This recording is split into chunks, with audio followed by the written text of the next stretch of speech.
Believe me, I want to get on with the show as much as you guys, but, as always, we have to do a little bit of a content disclaimer.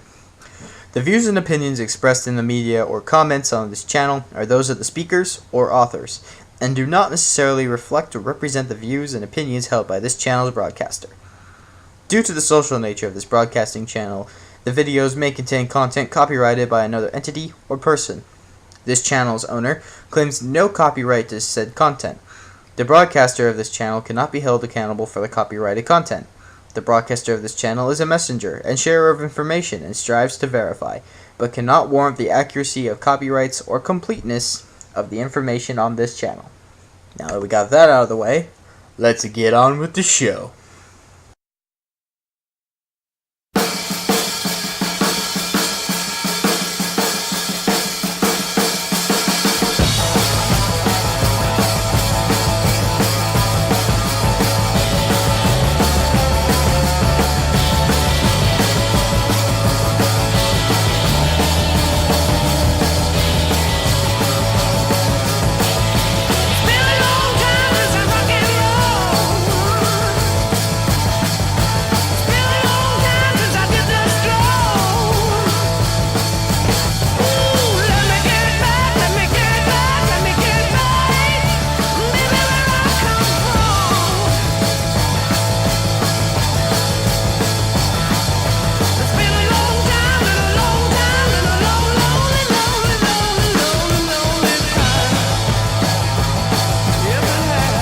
It is the first episode of the Cap Sid Show. First official episode, yeah. First official episode. Yeah. I am your host, Captain Crescendo, along with my sexy counterpart, Sid. Hello. Welcome to the show. Now, obviously, people would be a little bit confused as to basically what the hell is this show about. To be honest, we don't even know ourselves. It's about anything and everything, but mostly nothing. Exactly. And we like to talk about music and music culture and basically just the evolution of music as we see it. But then again, all we do is listen to music. We really have nothing to back up our theories or to back up what we say. We're just some guys who know how to run a mic. So, yeah, exactly. All right, so let's get started talking about stuff then. Yeah, it sounds good. So, all right. Yeah, so we got a suggestion to talk about technology and music. So you can go ahead. Okay, so specifically about electronic music, one of the biggest arguments is it doesn't sound like it's being made by people. It just sounds like, well, it is being made by machines, but I think that electronic music is a lot closer to rock music than people think, because we use electronics for distortion and stuff and the electric guitar is also, but with electronic music, I think there's as with any genre, there's smart ways and just kind of very simple, rudimentary ways to go about it. So the example I had was Trent Reznor. This is the obvious example of using technology correctly in music, or using it better, smarter. He's a trip. Yeah. Anyway, he actually plays a ton of instruments. So he doesn't use it as like a crutch. He doesn't need electronics, but he uses it to make something unique and different than what everyone else is doing. But he didn't really invent industrial rock. He just kind of did it like no one else has done it before. It was pretty basic and just kind of, no one really cared about it. And then he just kind of took industrial rock and kind of made it something no one thought it could ever be.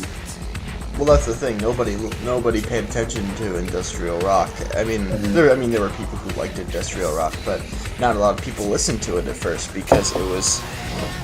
It's like you said. It didn't sound like music. It just sounded like robots. Yeah. And yeah, people. I heard. It was on iFunny, but Skrillex sounds like Transformers having sex or whatever. A lot of dubstep sounds like that, not just Skrillex. Skrillex is a genius.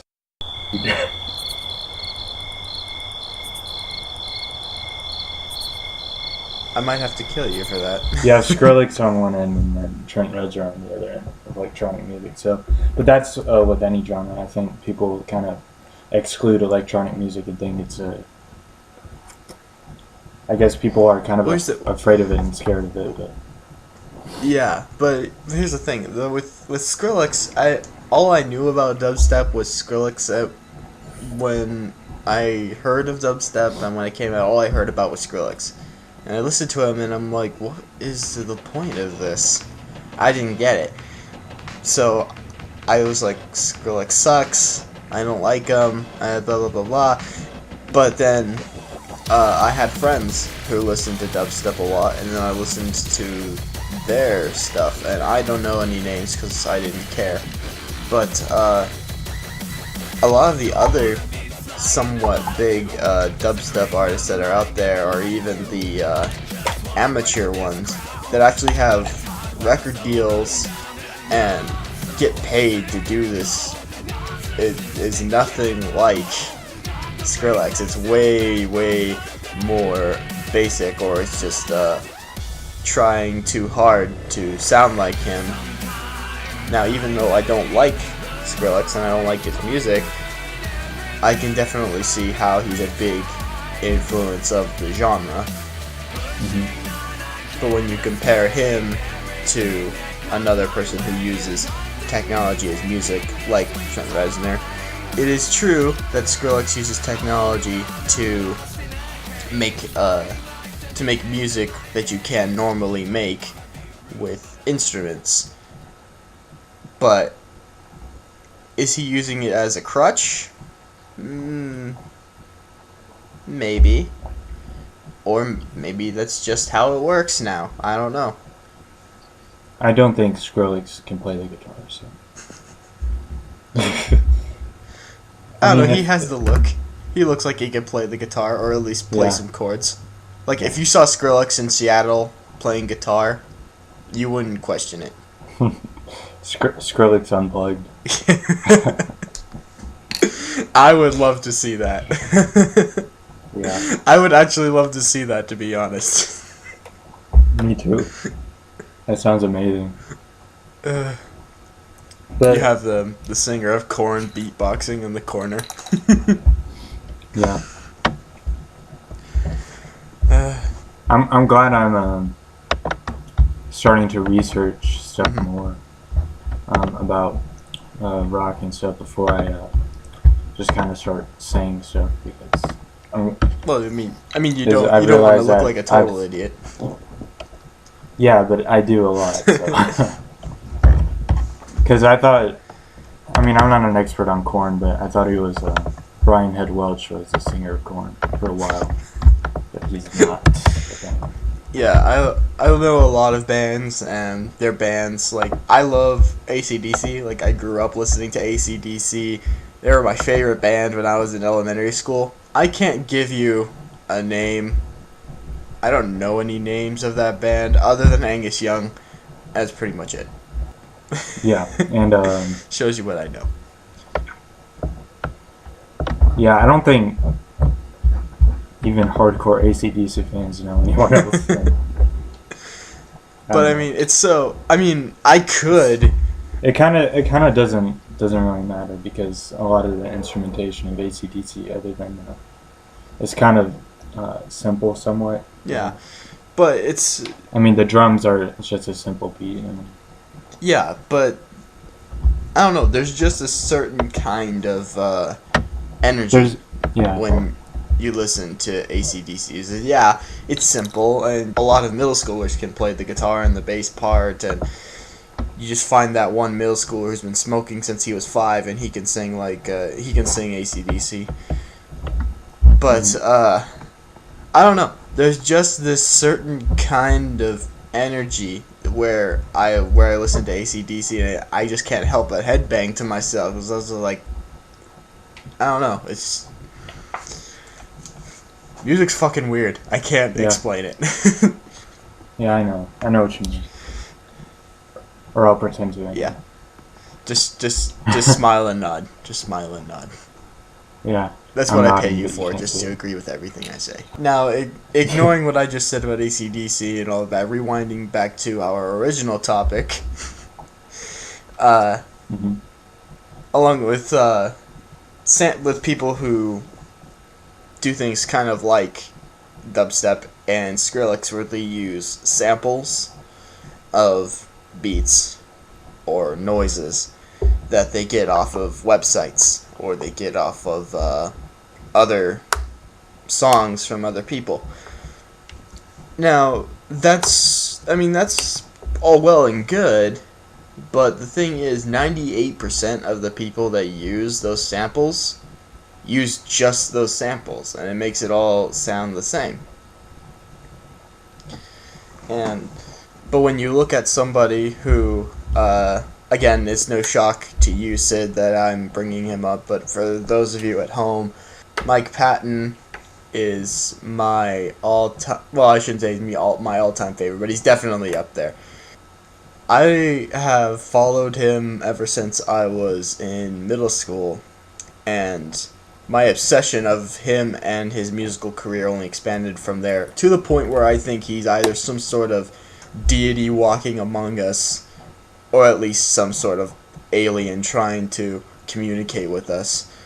But just the way that his mind works with music and is very, very unique. And I'm not saying that on a level where someone could say where he comes in and tweaks it a little bit and makes the real thing for Faith No More. Like, he basically wrote the real thing, because when he was with Mr. Bungle, Faith No More heard them and said, we want you to be our singer. So literally as soon as Mike Patton got into Faith No More, they got him right onto making the real thing, and just completely rocked it. And the funny thing is, he says that's his least favorite Faith No More album, even though that was what made Faith No More super huge. Was that one song that was really big in the 90s, the Epic? Yeah, that was off that album. But that was Mike Patton's least favorite album with Faith No More, which I don't get why, but I mean, when you compare it to the other stuff he's done with Mr. Bungle and Tomahawk and and the rest of the Faith No More albums after that, it doesn't sound a lot like the real thing. It's more, they're a little bit more expansive. The real thing kind of had its own, like, all of the songs fit together, and that's not really Mike Patton's cup of tea. He likes expanding, and he likes doing different things all at once. I think that's the only Faith No More album I've listened to. Oh, you fool. I'm sorry. I remember they had a female singer, I don't remember. Oh, fuck. I think she was important. You're in for a treat. I know this story. So they got rid of their first singer for obvious reasons, because if you heard their first singer, the guy sounded like he had a perpetual cold and trying to speak French. So they kicked him out and said they were looking for a new singer. And basically they were looking for anybody that was really good. Yeah. So then Courtney Love barges in. Yeah, Courtney Love barges in. Right. And doesn't even audition, doesn't even say hello, just barges in and says, "I am your new singer." And they didn't say anything at first because they kind of liked how she was really into it, and it was like, well, maybe she can do it. She was their singer for a month, and then they kicked her out. Yeah, I remember, because I remember it was some important name, and now I realize. Fucking Courtney Love, man. That's a whole episode. Yeah. Just talking shit about Courtney Love. Shit, we could do that for like 5 episodes. Courtney Love roast part 1. Yeah. All right, so going back to, I want to switch topics, but going back to the first topic, and about Trent Reznor, is that a lot of electronic musicians like Skrillex and deadmau5, they don't really have anything to base what they're doing on other than being into computers and stuff like that. But Trent Reznor is a multi-instrumentalist and a classically trained pianist, and he bases everything he does off of the piano. So all the synthesizers and samplers he uses is kind of like he thinks of everything in terms of how everything is laid on a piano, which he thinks he's a very musically minded person, obviously, and a genius. And the difference between Trent and what he does with 9 Inch Nails and Skrillex and deadmau5 and all those guys. Is it deadmau5 or deadmau5? I don't give a fuck. But it's deadmau5, but it's spelled with a 5. But that made sense to someone. Not to me. But you young kids in your goddamn hippie text. But yeah, we're gonna sound like a classic rock elites. I only listen to real music. This is only the first episode. People will grow to hate us more and more. Don't worry. Yeah.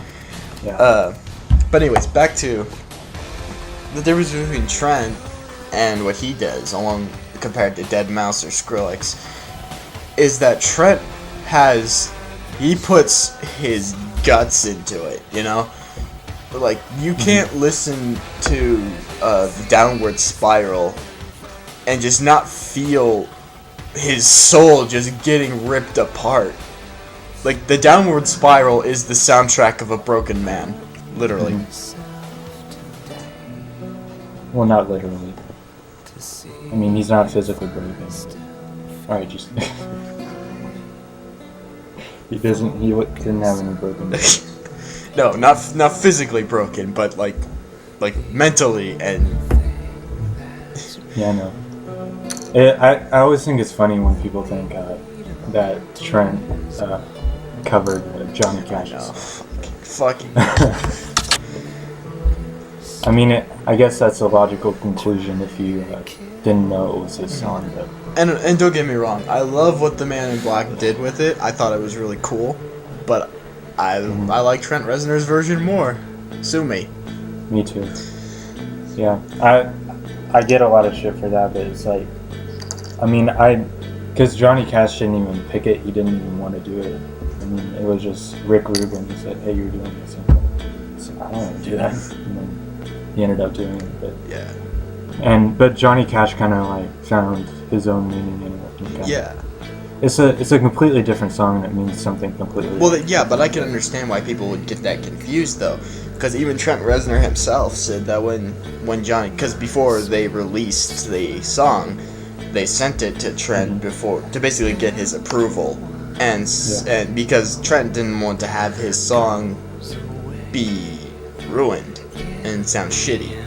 Yeah, I remember. So they sent it into him, and Trent said that when he heard it, it sounded like Johnny wrote the song, like that was his song, and Johnny definitely put his own sense of feeling into the song into it.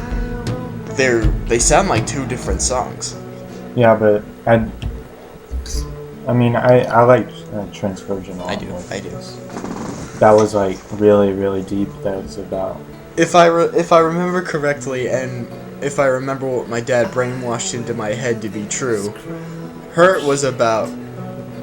Well, what happened was Trent Reznor overdosed on heroin, I believe. Because what else would it be for someone like him? Yeah, okay, I mixed it up. Yeah. It says something about heroin. So what happened was he overdosed on heroin and he was dead. But they brought him back. And he wrote that song. Basically, as soon as he got out of that hospital, that was how he ended the album. Was he died from the drugs that was destroying him, and he came back to tell the story about it.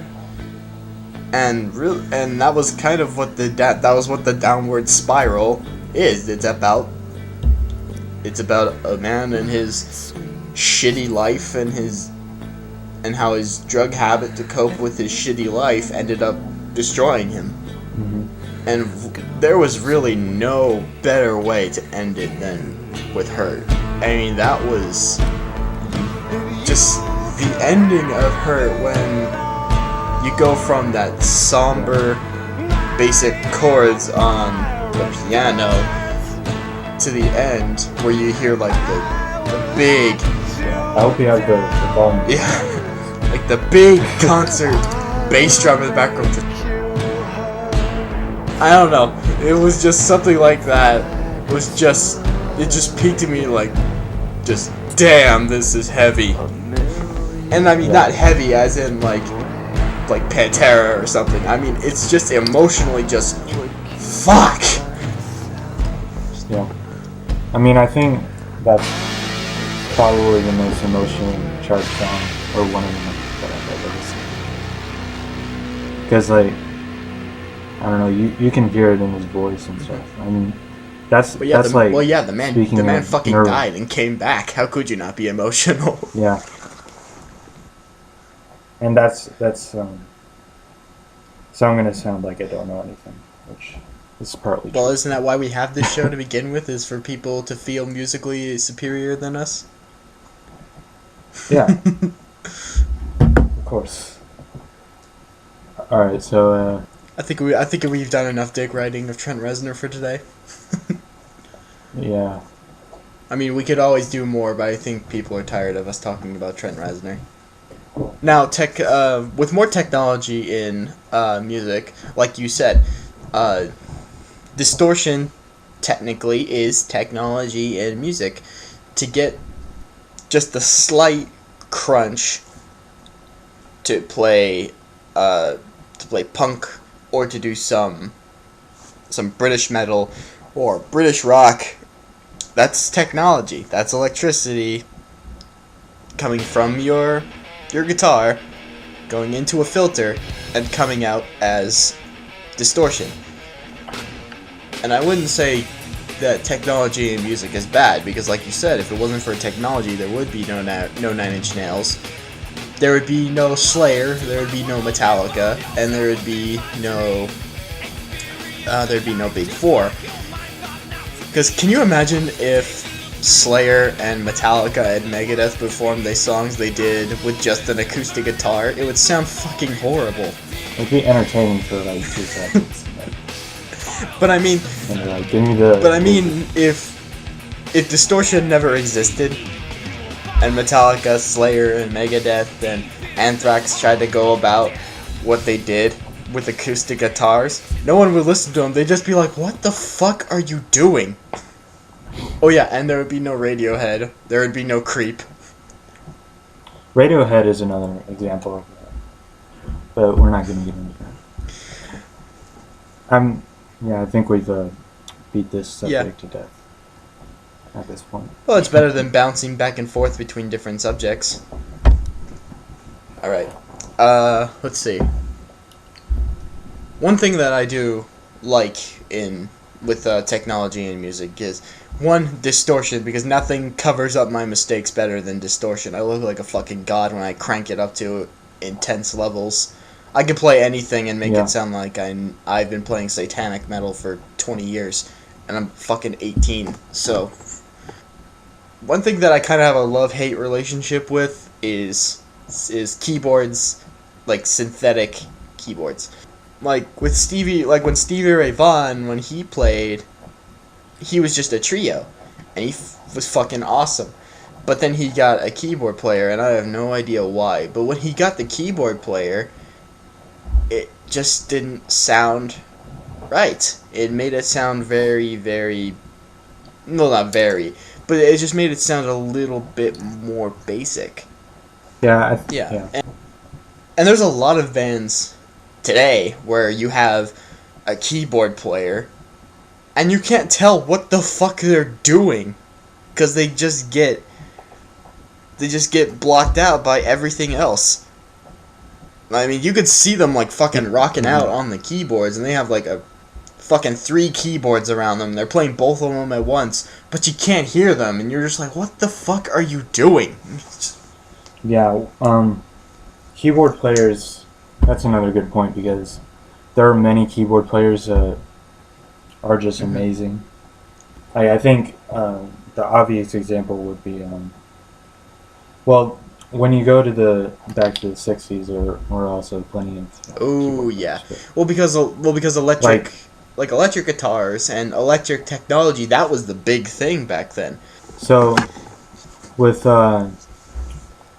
So, keyboard players, I think, are one of the cornerstones of technology and music.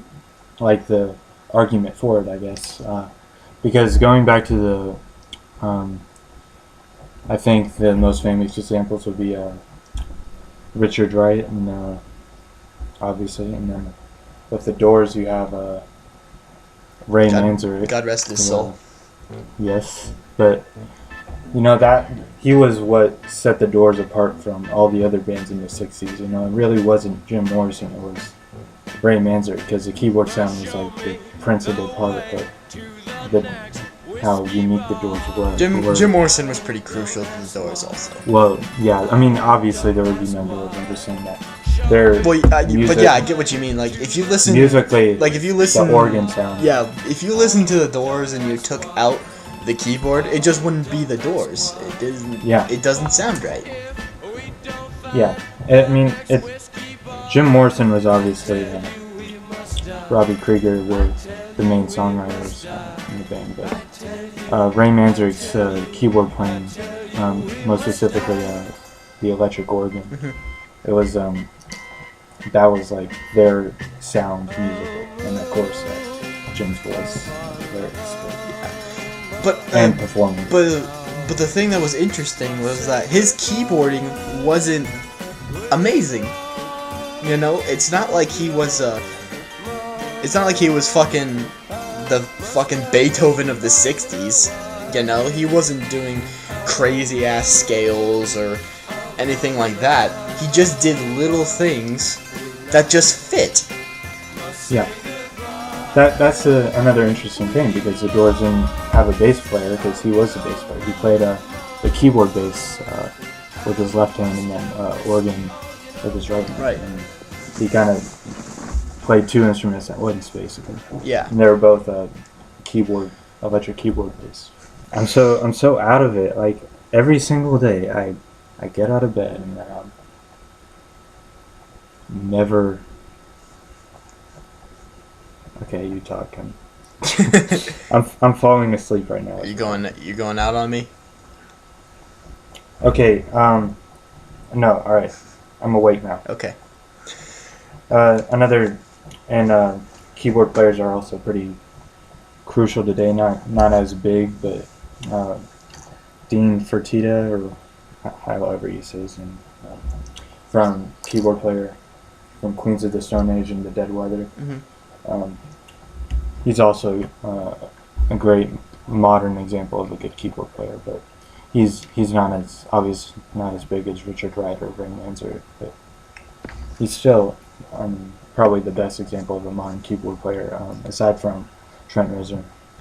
I wouldn't say Trent Reznor or even Dead Weather as a well yeah, maybe Dead Weather and Queens of the Stone Age, but not really Trent Reznor, because Trent Reznor was kind of my dad's generation, not really ours. Yeah, but that's the thing, is that Trent Reznor is still at least somewhat relevant today. I think he's done a good job of staying relevant even in the wake of all the electronic music craze of today, the guy who did it first is still somewhat relevant, I think. Yeah. I mean, his albums today are still selling well. So, and also, I remember we talked about this a while ago. This has nothing to do with it, but how the Halo numbers are such a good marketing tool for him. Yeah. Because it kind of makes all of his records as collectibles. People are like, I gotta get all the Halo numbers. Yeah. And it gets people to buy your singles and stuff, I think. That was also really smart. I remember when Trent Reznor, or not just Trent, 9 Inch Nails came to the arena in my hometown. I didn't go because I only knew like 2 albums of 9 Inch Nails at the time, and I was like, they probably aren't gonna do just the 2 albums. They're gonna play their new stuff and some of their old stuff I never heard of before. And plus, by the time I actually considered it, they fucking sold out. But my dad's, one of my dad's friends, she went, and she said that he was just amazing. And he kind of tweaked it a little bit, to the point where you know that there was something different, but it fit. She said that it sounded like a completely different song. And he literally sat down and worked with the set list and changed little bits of it to make it new and refreshing, but still the same song. Like, that's pretty awesome. Yeah. I kind of wish I went. Yeah, you should have. I miss Tool too, but but I was broke. I couldn't. Yeah. Yeah, we have so much that we can just go off of, which we've rambled a lot longer than, because yesterday we only spent, in our test run, we maybe spent like 15 minutes on this subject. Which I don't know if that's a good or a bad thing. Cause I think it's because I'm really having trouble functioning today, so but I think it's I think I want to be able to say all I need to say about a certain subject, right? Because I don't want to like feel like I should have said something else, or like something pops into my head and I'm like, oh, I should have brought this up or something, right? You know. But I think just spending 30 minutes talking about Trent Reznor is fine. No. The subject was technology and music, and that translates into dick riding the shit out of Trent Reznor. Yeah. Well, it's the same thing with the internet. Is that there's like really like people. It could be a very useful tool, but it's also like kind of there's just people that just use it to waste time and be stupid. Like what we're doing now. Pretty much, but yeah. But yeah, I do know what you mean.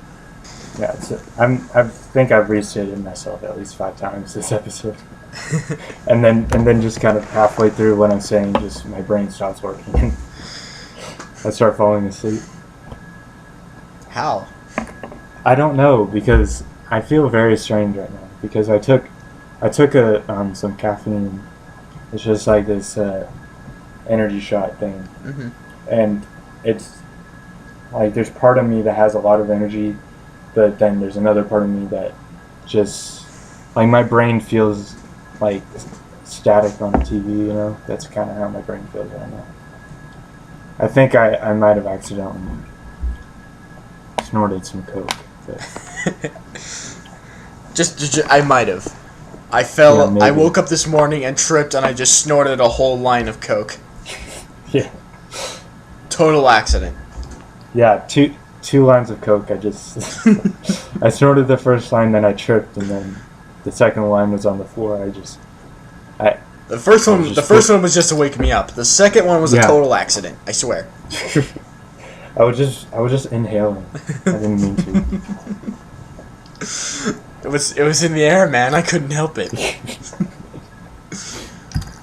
Like Rodney Dangerfield said, was I don't do cocaine. I just like the smell of it.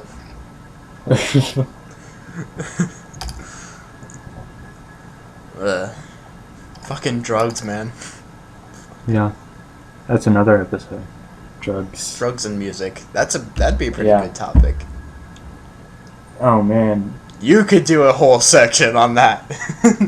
Yeah, well, yeah, because pretty much everyone I listen to is very, mostly what I listen to today is like that music wouldn't exist if it weren't for drug use. So it's because then you get into like you'd have to talk about drugs like outside of music and you know the good and bad or whatever. Because I don't think music has. Don't listen to it, kids. Drugs are bad.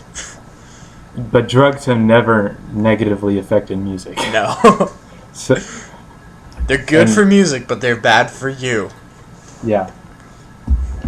I've never heard anyone say, yeah, but if I didn't do drugs, my songwriting would have been so much better. Well, there's a lot of people where they gave up doing drugs and then their songs just fucking suck. Eminem.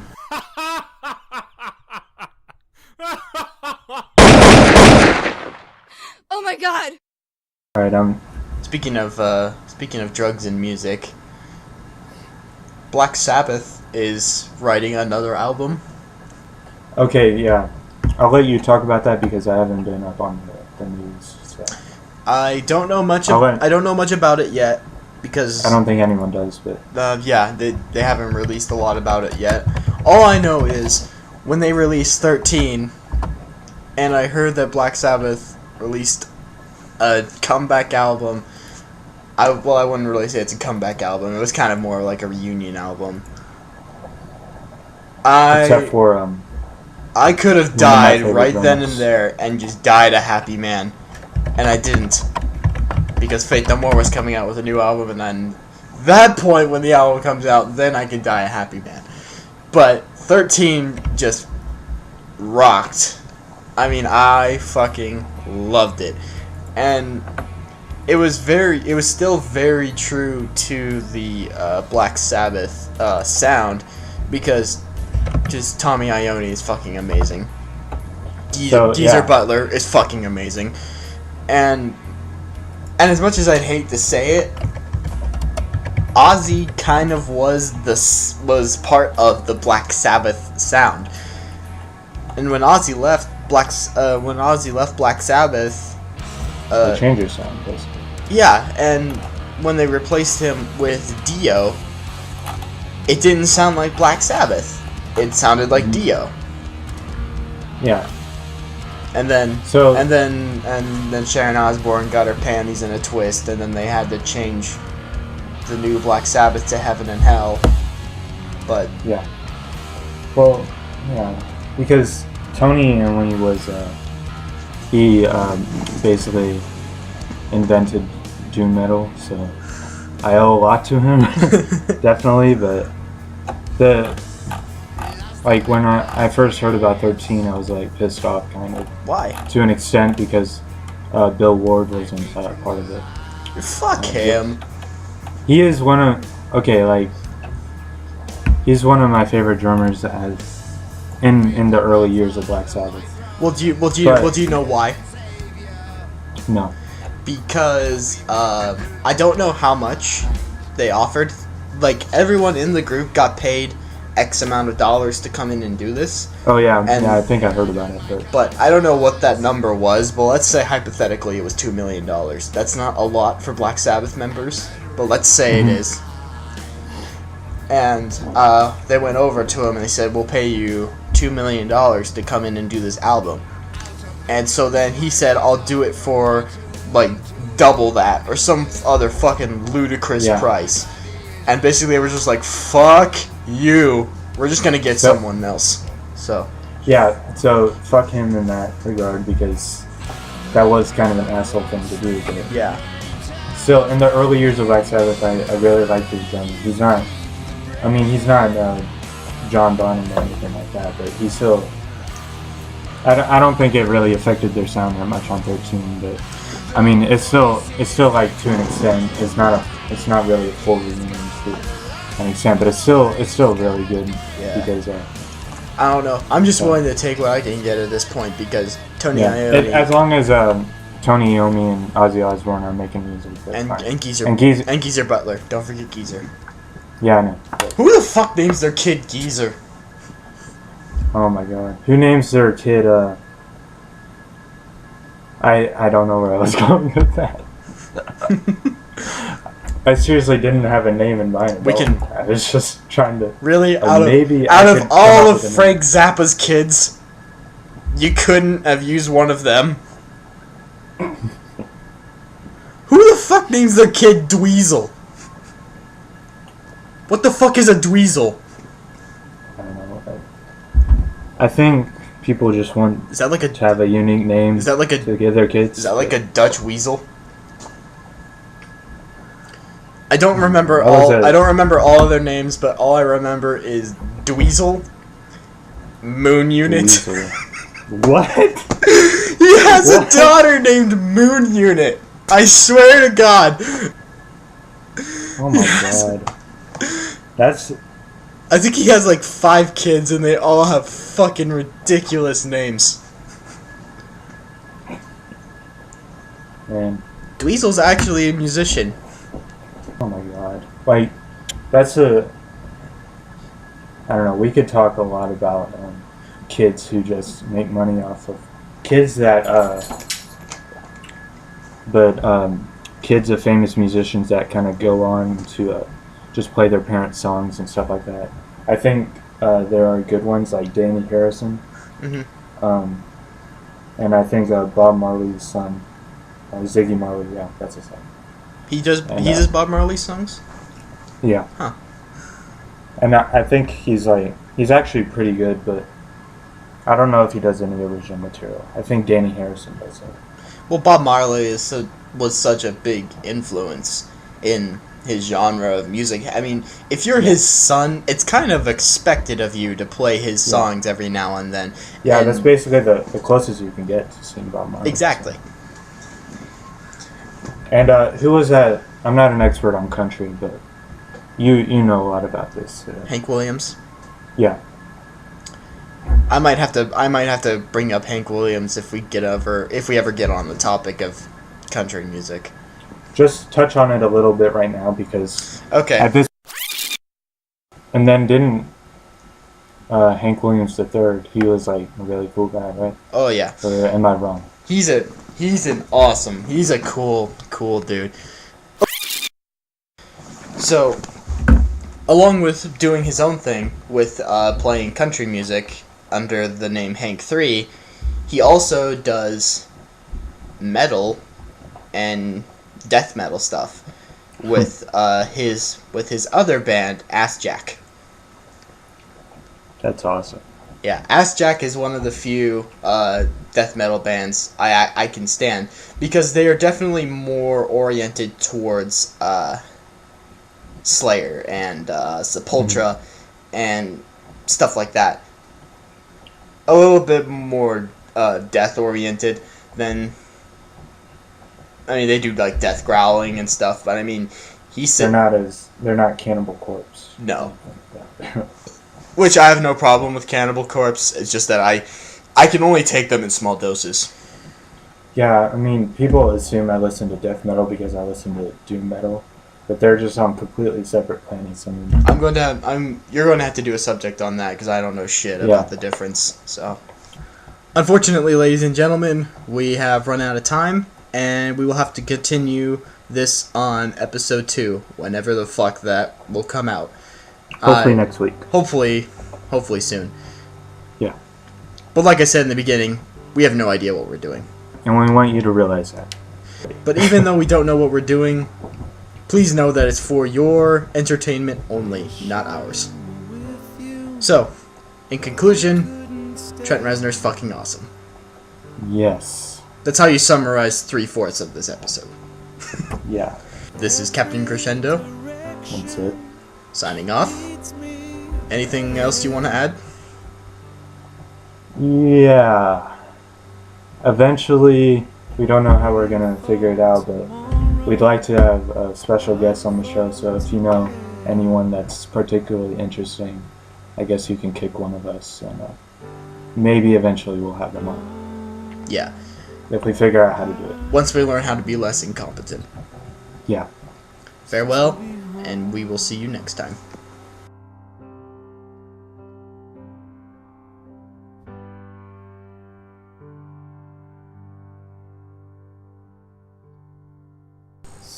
Hello, I'm Sarah McLaughlin. No, it's me. Me and Sid both want to thank you for listening in to our first ever broadcast of the Cap and Sid Show. Don't worry, I'm not going to leave you hanging.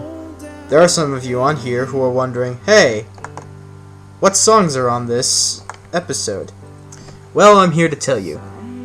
Our intro was Rock and Roll by Led Zeppelin. After that was Heresy by 9 Inch Nails. After that was Narcissistic Cannibal by Korn, featuring Skrillex and Kill the Noise. After that was Epic by Faith No More.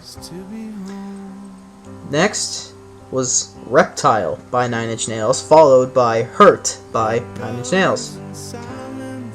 After that, Spirit in Black by Slayer, followed by The Alabama Song by The Doors, God Is Dead by Black Sabbath, and closing us off is the Foo Fighters with Home.